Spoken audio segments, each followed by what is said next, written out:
Hi everyone. In my last video, I spoke about two key problems that I see in our food systems, and extensive usage of pesticides and chemicals is one of them. And today, I want to share some hard data on that topic. No opinions, just facts from credible sources, all of which are referenced in the description below. This video is a little bit more technical with some chemical names and some data because I believe if we truly want to understand this, then there is no option but to get into details. And the objective for me is not to point fingers at any stakeholder, but just to raise our own awareness. With that, let's get into it. So let's start with the most comprehensive research on Indian pesticide consumption published by National Academy of Sciences in 2022.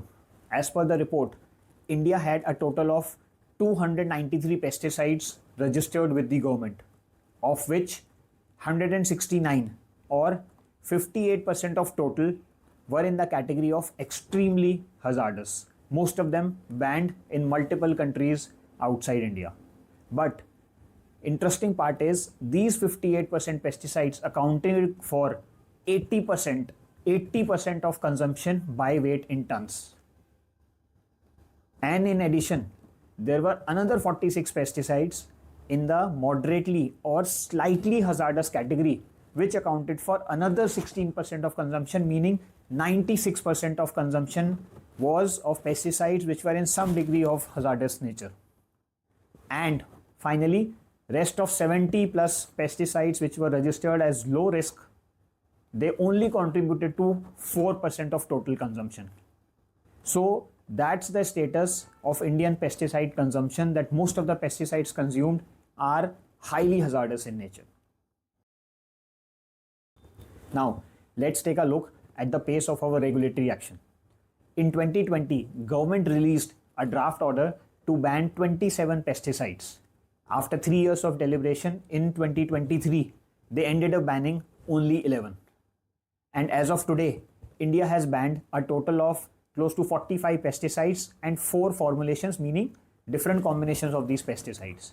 But I can tell you from my experience in banking and investing, most agrochemical companies today in India as well as globally are focusing on formulations. No one is focused on individual pesticides. So our regulatory system definitely has some catching up to do. Now, with that macro background, let me also share 3 specific examples. And first one of them, Mancozeb.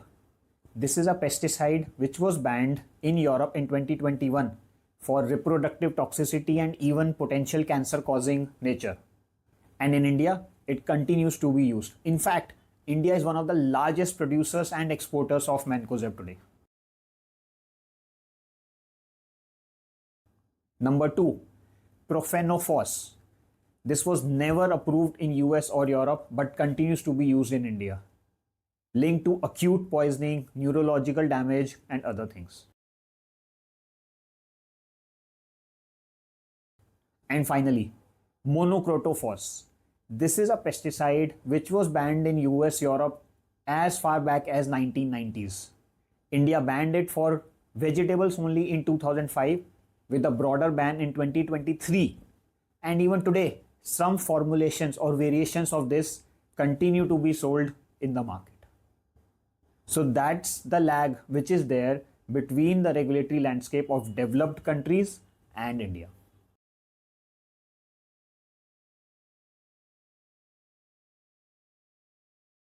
And finally, there is one more troubling pattern, a double standard. In 2024, European companies in Germany, France, Switzerland exported 122,000 tons of pesticides which are banned for use in Europe, but they are happy to export it. And that's the case with India also. There are pesticides which are banned officially but are allowed for manufacture and export. While I'm sure there are rational considerations for this and international demand, but it does raise an ethical question for the world. So, where does that leave us? Today, when we are aspiring for world-class standards in everything from payments to technology to infrastructure and whatnot, we should ask ourselves, is this the kind of standard that we should apply to something as fundamental as food? the core of our very existence. For the sake of our families, our future generations, should we not pause and ask questions, pay more attention to the quality and purity of food that we are putting into our shopping baskets? And that's the thought that I want to leave you with today. See you next time.